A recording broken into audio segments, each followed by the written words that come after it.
안녕하세요. 김유갑의 경기부동산입니다. 구독, 좋아요 부탁드립니다. 부동산 잔치는 끝나고 대지양 큰일 날 일만 남았네요.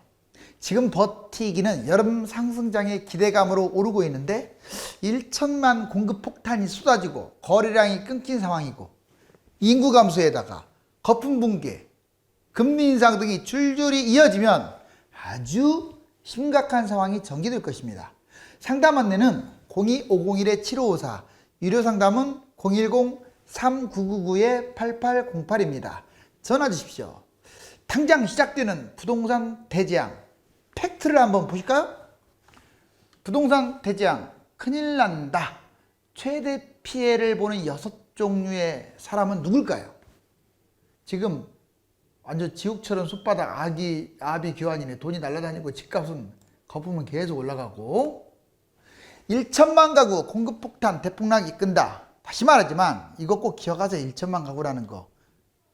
자, 이 다주택자들이 갖고 있는 거, 이제 임대주택 사업자가 다주택에 들어가긴 하는데 다주택자들이 가지고 있는 이 공급 1천만 가구가요 대단한 거예요. 대략 한 다주택자들은 한 800만 정도로 생각하시면 돼요. 7, 800만 정도. 거기에 임대주택 사업자가 한 160만 정도 있고 분양 공급이 한 200만 하니까 합쳐서 1천만 가구예요. 왜냐면 잉여잖아요. 분양도 잉여고 얘도 잉여고 당장 지금 살고 있는 집이 아니니까. 자, 먼저 다주택자 640만 가구, 수도권의 60% 정도 지금 포진돼 있고요. 상승장에 지금 버티게 하고 있어요. 다주택자들이 좀 똘똘한 사람들이 이미 다 팔았습니다. 다주택 해봤자 돈이 안 되니까. 그런데 자, 만약에 못 판 사람들이 지금 더 대부분이잖아요. 하락장에 아마 집중적으로 매물이 터질 거예요. 이건 내가 내놓고 싶어서 내놓는 게 아니야. 다주택자들의 특징이 갭 투자가 많아요. 전세가가 추락함으로써 돌려주지를 못해요. 전세가를. 특히 다주택이면 집이 다 떨어졌을 거 아니에요. 그냥 경매 당하는 거예요. 이거 한두 번 본 게 아닙니다. 하락장에. 그 다음에 임대주택 사업자들 약 160만 가구 정도 되는데 한 50만 명, 160만 가구. 서울에 수도권에 65% 대부분 수도권에 몰려있죠. 아파트 23년 이후에 집중적으로 말소돼요. 이 23년이라는 숫자가 상당히 중요해요. 23, 24, 25년이 지금 내 생각에는 그때 이 사람들이 매물 다 토해낼 것 같고 무려 640만 채. 임대주택 사업자도 그때 많이 말소가 있어요. 그리고 이제 분양 공급 볼래요. 3기 신도시 택지지구 127만 가구, 추가 신도시 및 택지지구 83, 서울까지 좀 포함해서 83만 가구 해가지고 대략 200만 가구 정도 되죠. 2023년에서 2025년에 집중적으로 분양합니다. 물론 올해 내년에 공공부터 먼저 스타트를 끊지만 주로 이제 민영 중심으로 했을 때 자, 이 매물 그러면 이제 구체적으로 보면 임대사업자 보시면 여기에서는 44만 144만 채인데 50만 명 159만 채가 맞아요. 그리고 이제 상위 10% 만 지금 나와 있는데 이게 다주택자를 말하는 거예요. 다주택자들 이렇게 늘어났네. 2008년부터 2018년 10년 만에 무려 450만 8천 채로 늘어났는데 지금은 대략 한 700에서 800 사이 정도 돼요. 700에서 800만 채. 엄청 늘어났죠. 그러니까 2018년 이후에 엄청나게 늘어난 겁니다. 이 속에는 물론 임대주택 사업이 들어가는 거예요. 이 매물이 한꺼번에 쏟아진다고 보세요. 자, 그것뿐만 아니라 3기 신도시 및 택지지구 보세요. 정말 여기 보시면 여러분들 신도시 6개만 덜렁 알고 있는데 그게 아니에요. 이게 다 지금 택지지구예요. 그리고 추가 신도시 및 이런 데는 아직 발표도 안 됐어요. 걔들까지 포함하면 30군데가 넘어요. 얘들만 있습니까? 2기 신도시 택지지구도 거의 30곳 가깝거든요. 이것만 있습니까? 위성도시나 이런 데는 그냥 신도시 아닌 곳은 분양 안 하나요? 사람은 한계가 있고 1인 가구만 증가하고 있는데 뭔 집을 그렇게 지어대고 있는지. 지금 집이 부족한 게 아니에요. 이 다주택자들이 임대주택 사업자들이 너무 많이 갖고 있는 거야. 다른 나라보다 너무 심해요 이게 지금. 그러니까 집이 부족한 것 같은 착시 현상이 벌어지는 거예요. 자, 거래량 급감 대폭락 이끈다. 이번에는 거래량 급감이 대폭락을 이끈다. 자, 2014년 8만 5천 했다가 이제 2015년부터 쭉 줄어들기 시작해요. 이제 생각해보세요. 여기 12만 서울에 12만 가구나 무려 거래됐던 게 11만 가구 16년에, 17년에 10만 가구, 18년에 8만, 19년에 6만, 20년에 4만, 이제 21년에 이거 반토막이에요. 제가 보기에는 2만이나 거래가 될 것 같아요. 세상에 서울에 2만 3만 거래돼가지고 이것이 지금 신고가를 찍고 가고 있다. 이거는 인재입니다. 인재. 알았어요? 인재라는 말은 임대차 사업을 만든 사람, 다주택을 저렇게 묶어놓은 사람, 그 사람들이 집값을 띄운 거예요. 거래 감소, 집값 하락인데 반대로 다주택, 임대주택 사업, 매물 잠김 등으로 폭등하고 있고 2019년, 2020년은 영끌 투자로 올랐죠. 2021년이나 2022년 전후에 아마 결국은 매수자 실종은 집값 폭락으로 이어질 수밖에 없어요. 지금 버티게 하고 있는데 이 언제까지 버티겠어요? 언제까지? 제 생각은 최대로 버티는 게 문재인 정권이나 집값 안 잡으니까 아마 1년 정도는 버틸지 몰라도 이제 여당이 정권을 잡든 야당이 뭐 정권 교체가 됐든 제가 보기에는 서서히 연착륙 안 할 수가 없을 것 같은데요. 왜? 가계부채도 심각하고 연착륙 안 하게 되면 이거 거품 분기로 그 금융부실, 가계부채, 금융위기 터져요. 그 다음에 2017년 이후에 거래급감 이거 한번 또 자료를 보니까 10만 건에서 쭉 줄었죠. 2021년 현재 19,000건 엄청나게 줄었습니다. 실질적으로 이 까만 거 보세요. 거래량. 자 12월 달 작년 12월부터 월별로 봐도 보세요. 쭉 내려가고 세상 2,218건 거래됐어요. 5월달. 이거는 증여건, 서울 증여건 3,000건보다도 적어. 어떻게 된 게 매매가 증여보다 적어요. 말이 안 되는 거야. 보통 증여는 매매의 10분의 1이 하는데 그러면 매매가 증여가 3,000건이면 매매는 3만 건이야 기본이에요. 근데 이건 무슨 2,000건이야. 자, 이제 인구 감소 1인 가구도 집값 폭락을 이끕니다. 자, 인구 감소, 출산 감소, 1인 가구. 자, 보세요. 전체 인구가 일단 줄어들고 있어요. 2020년 기준으로 지금 처음으로 사망자가 출생아를 넘기는 바람에 우리나라 인구가 줄어들고 있어요. 그리고 생산 인구, 15세에서 69세까지 주력인 이 허리층이 줄어들고 있어요. 허리층이 줄어들면 집값이 추락하는 것과 비례합니다. 출산율 감소. 지금 둘이 결혼하면 두 명을 낳아야 정상인데 지금 0.7명대로 뚝 떨어졌어요. 한 명도 아니고 세계 최하위 OECD 꼴찌입니다. 1인 가구가 증가하고 있어요. 지금 가구 수가 증가하니까 집값 뛴다고 대통령도 그렇게 말하고 사과했는데 그 말이 안 되는 거예요. 1인 가구 증가는요 집값에 그렇게 영향을 안 줘요. 여러분들 주로 1인 가구는 노인들이나 아니면 20대 젊은 층인데 그 사람들은 잘해야 빌라나 오피스텔 겨우 잡을까 말까 하는 그 정도 수준이라고요. 즉 무슨 말을 하려고 하느냐.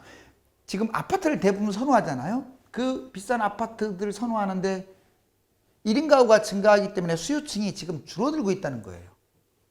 1인 가구 엄청납니다. 거의 지금 30% 중반 후반대까지 올라왔어요. 고령화 사회, 노인들이 증가하고 있어요. 즉 지금 인구가 단순히 주는 게 아니라 이렇게 5가지 형태로 질적인 면에서도 안 좋아요. 그러면 이제 실제로 지도로 보자고요. 여기는 아예 10%네요. 대충 2040년인데 이거 이렇게 보시면 돼요. 이거 통계치보다 앞당겨야 돼요. 왜? 인구가 훨씬 더 빨리 줄고 있거든요. 그러면 이거 2030년의 모습이에요. 10%네요. 지금 전라도하고 경상도는 아예 인구가 확 줄었고 그나마 충청도, 호남 정도만 이렇게 강원도는 한 중간 정도 되고 서울은 왜 줄었냐면 서울은 나빠서 준 게 아니라 용적률이 좋아지니까 쾌적하게 살다 보니까 줄어든 거예요. 이해 가세요? 자, 결국은 여기 수도권과 충청권 외에 나머지는 난리 날 가능성이 커요. 실질적으로 인구 변화 예상을 해봅시다. 자, 2020년 기점으로 줄어들었고 한 대략 65년 정도 되면 3천만 가구로 줄어들고 대략 한 2030년이나 40년 선에는 4천만이 돼요. 4천만. 인구가 4천만대. 10천만 명이 줄어들고 60년 정도 되면 3천만대. 약 100년이 지나면 1000만 명대로 줄어듭니다. 물론 해외에서 이제 인종이 완전 바뀔 수도 있겠죠. 와가지고 뭐 통일의 변수도 있고 그렇지만 정상적 페이스로는 이래요. 근데 이거보다 더 빠를 거예요. 왜냐? 이거는 그나마 아이가 한 명 정도 애를 낳았을 때의 이야기고 지금 0.7명, 8명 이렇게 낳게 되면 더 가파르겠죠. 1인 가구 비중 보세요. 놀라지 마세요. 2020년 나오네요. 지금 행정안전부에서 39.2예요. 여러분들 지금 30%로 생각하는 1인 가구가 39.2%. 10채 중에 4채는 1인 가구예요. 2인 가구까지 포함해서 60%가 넘어요. 그러면 1, 2인 가구는 사실상 겨우 결혼만 해갖고 자식이 없거나 젊은 층들, 노년층들인데 주력층이 집을 안 잡아주니까 나중에 문제가 되겠죠. 자, 그 다음에 부동산 거품 집값 폭락이 이끈다. 이번에는 부동산 거품이 폭락을 이끈대요. 보시면 집값 거품. 자, 서울 도심 세계 1위라고 했고 참 강남이 세계 1위라는 뜻이에요.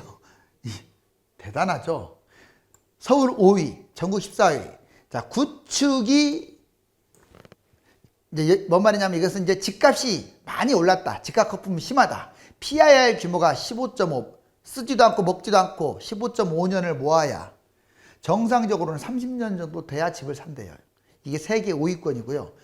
자, 서울 8년 2.5배가 지금 상승한 상황입니다. 엄청나죠?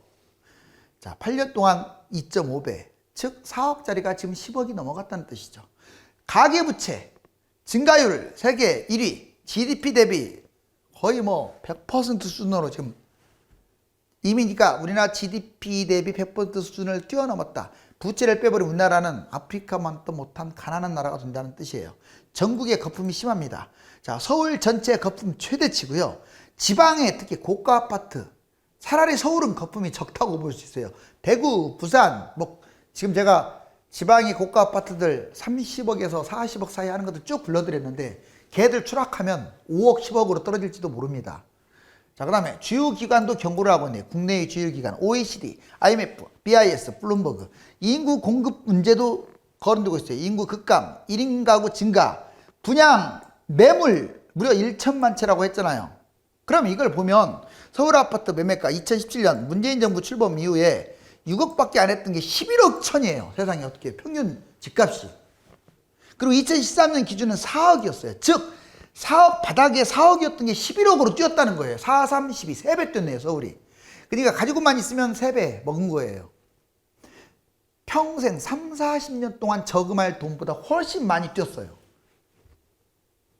자, 그 다음에 밑에 보시면 우리나라 지금 자, 한국의 서울, 이거 지금 밤색이 서울입니다.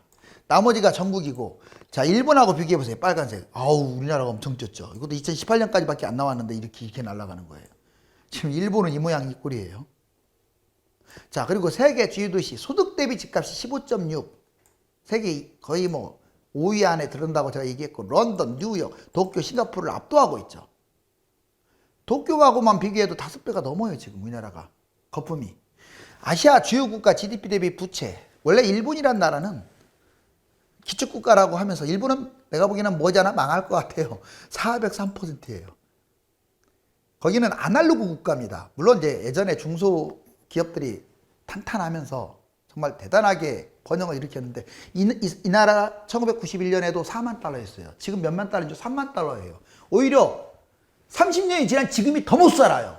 더 못 사는 정도가 아니라 자, 여러분들 완전히 디지털 세계에서 밀려났어요. 코로나 보세요. 아무것도 지금 못하고 있잖아요. 저는 일본은 이미 망할 거라고 보여지고요. 중국한테도 밀릴 것 같은데요. 자, 우리나라가 문제예요. 기축국가도 아닌 나라가 일본 다음으로 278% GDP 대비 가계대출, 기업대출, 정부대출 합쳐가지고 말하는 거예요. 셋 다 기하급수적으로 지금 증가하고 있죠. 중국, 태국, 말레이시아, 대만 어떻게 된 게 개발도상국보다도 훨씬 빚이 많아요.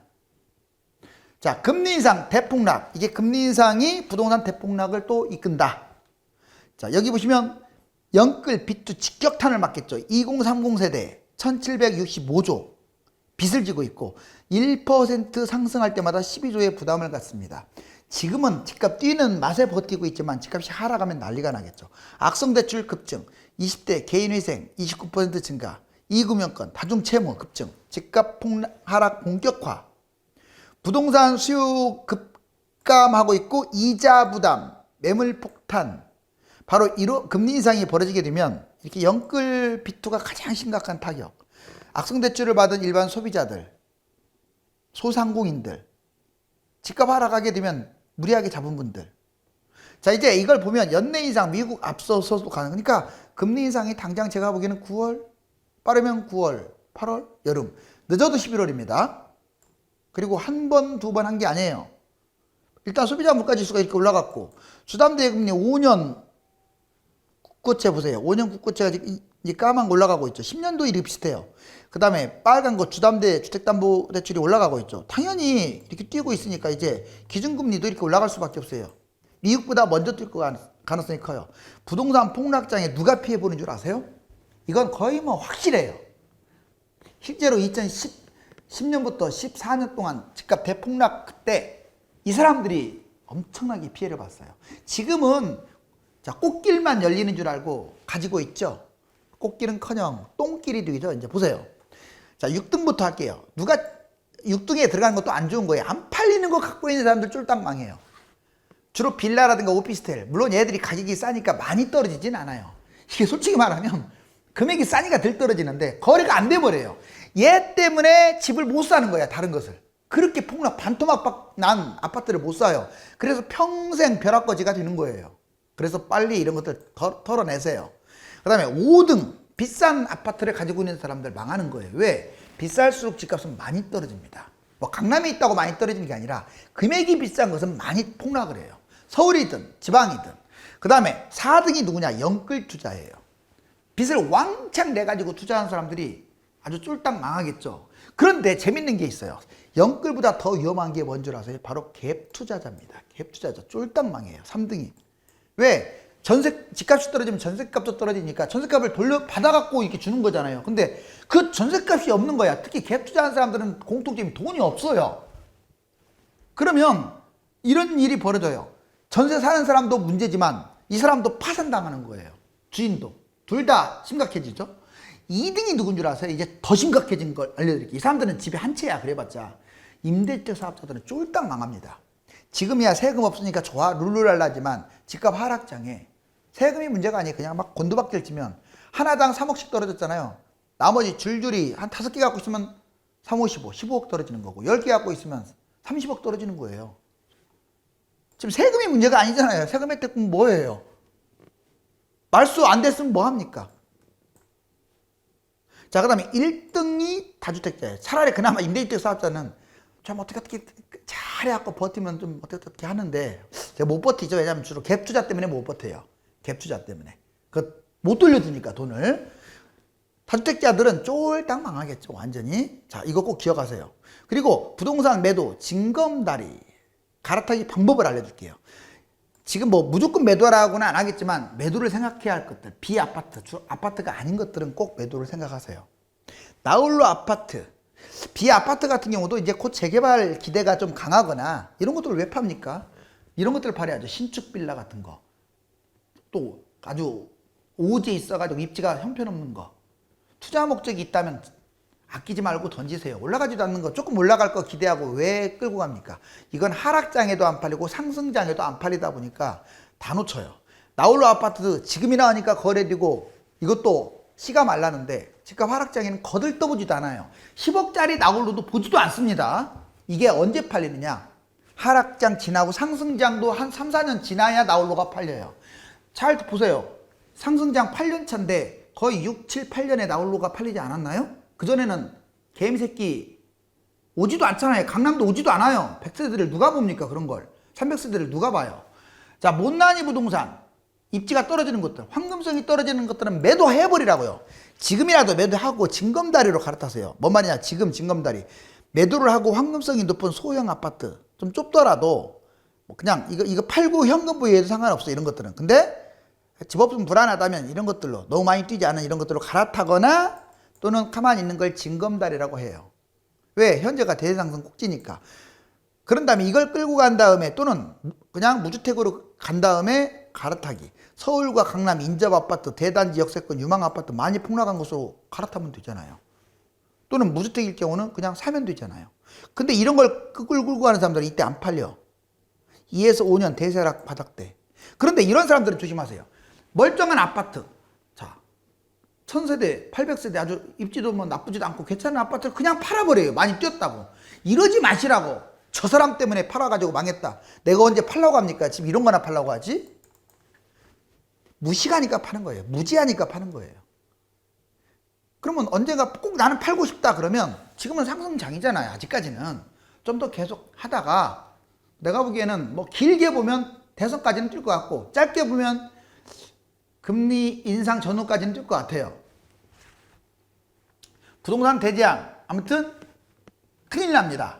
여기 지금 보면 가장이 집을 짊어지고 가네요. 이런 일이 없었으면 좋겠어요. 상승장과 하락장이 있듯이 우는 자와 우는 자도 얼마든지 뒤바뀔 수가 있어요. 하지만 준비가 필요합니다. 무주택자들이 부러워하는 다주택자, 임대주택 사업자, 갭 투자자들이 하락장에는 곤두박질 친다는 사실을 아십니까? 감사합니다.